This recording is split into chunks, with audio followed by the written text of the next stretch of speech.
60번째 수택절괴를 살펴보겠습니다.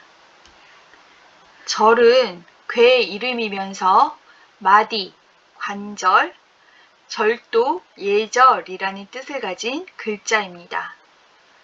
이 글자는 대나무 죽자와 곶 즉자가 결합된 글자죠. 이 곶 즉자는 식기를 앞에 두고 무릎을 꿇고 있는 사람을 그린 글자입니다. 사람이 무릎을 꿇고 있는 모습이었죠.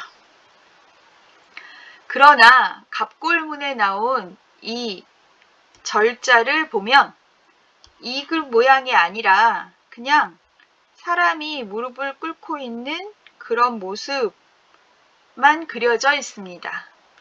이 글자는 병부 절자로 무릎 마디 혹은 무릎을 꿇는 모양에 해당합니다.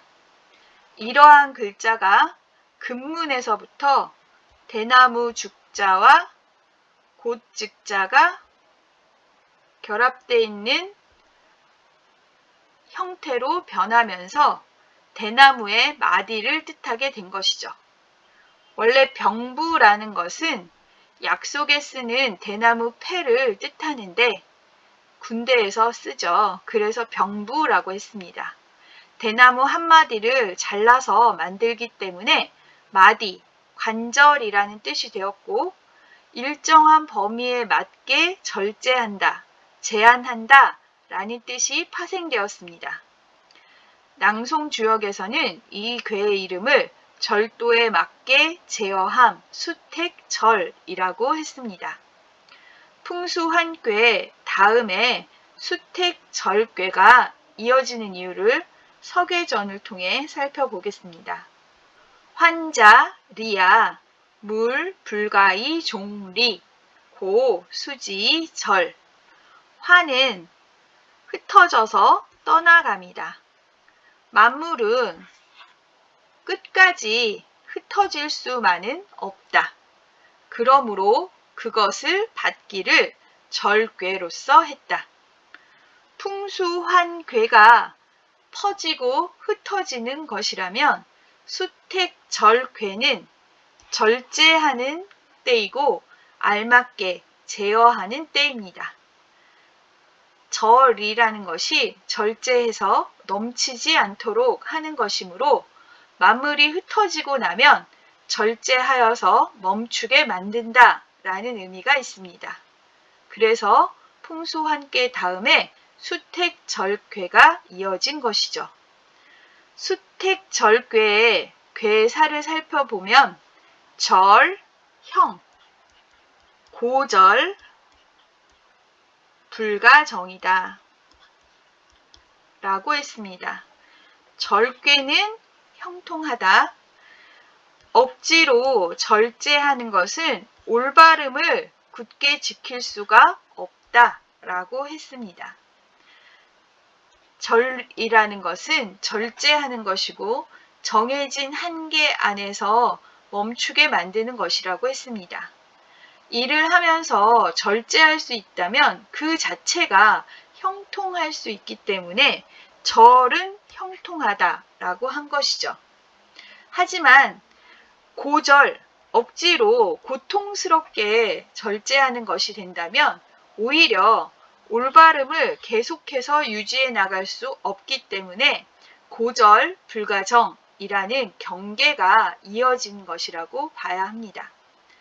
수택절괴의 괴사를 보면 고절과 대비되는 두 개의 개념이 나옵니다. 바로 안절, 절제함에 편안하다라는 것과 감절, 달게 절제한다, 아름답게 절제한다 라는 말입니다. 절제하는 것은 알맞게 제어해서 올바름을 오래도록 유지하려는 것인데 사람의 욕심은 끝이 없기 때문에 제도를 만들어서 절제하지 않으면 사치하고 제멋대로 하게 돼서 재물을 상하게 되고 백성들을 해칠 수 있습니다. 하지만 절제의 정도가 지나치게 되면 자신과 남을 괴롭게 만들어 고절이 되겠죠. 절제가 적절하게 된다면 편안해질 수 있고 자연스럽게 절제할 수 있게 되며 기꺼이 제어하게 되어서 안절, 감절이 되는 것입니다. 수택절괴는 물을 상징하는 감괴가 위에 있고 연못을 상징하는 택괴가 아래에 있습니다. 물이 못에 들어가는 것이죠. 못이 이렇게 물을 가두어 두는 것은 주변을 적시기 위한 것이라고 할 수 있습니다. 물을 가두어 두기만 하고 흘러나가지 못하게 된 상태가 고절이라고 할 수 있고, 막아서 그치게 한 것과 흘러나가는 것이 균형을 이룬 상태가 바로 안절 혹은 감절이라고 할 수 있습니다. 만약에 절제함이 없다면 못에 있는 물이 다 빠져나가 못이 말라 사라지게 되는 것이 되겠지만, 절제만 하면서 주변을 적셔주지 못한다면 오히려 못이 터져서 무너지게 된다는 점, 이것을 항상 유념해야 한다는 것이 바로 고절 불가정의 경계라고 하겠습니다. 이제 수택절괴의 대상전을 살펴보겠습니다. 상왈, 택상유수, 절, 군자이, 제수도, 의덕행. 상전에서 말했다. 연못 위에 물이 있는 것이 절괴이니 군자는 이것을 보고서 수와 법도를 제정하고 덕과 행실을 헤아려서 추구한다. 수택절괴의 괴상부터 살펴보면 물을 상징하는 감괴가 위에 있고 연못을 상징하는 택괴가 아래에 있습니다. 못 위에 물이 있어서 물이 연못이라는 한계, 테두리 안에 들어있는 상이 되겠죠. 연못은 그 한계가 정해져 있어서 못에 물이 가득 차면 더 이상 받아들이지 않습니다.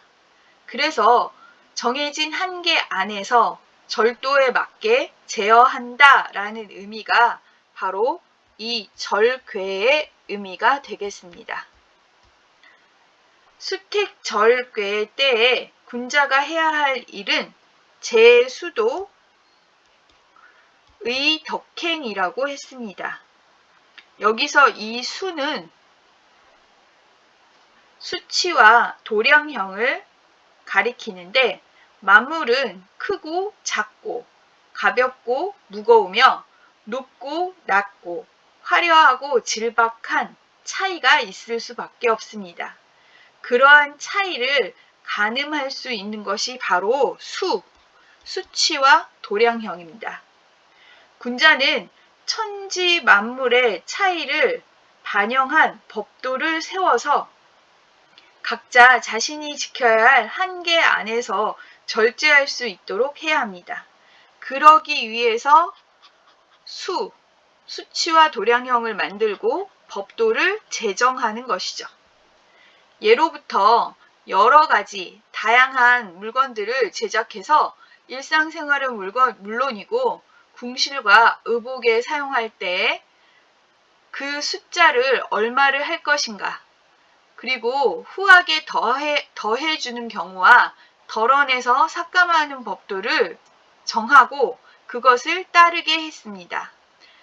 천한 자가 귀한 자를 넘어가지 못하고 윗사람이 아랫사람을 침범하지 못하도록 엄격히 구분해 놨기 때문에 이것이 바로 수와 법도를 만들어 절제하도록 한 것이라고 하겠습니다. 이처럼 사람들 각자가 자신이 누리고 지켜야 할 절도와 한계가 분명히 정해진 다음에 모두 자신의 분수를 편안히 지켜나갈 수 있어 천하가 안정될 수 있었던 것이죠.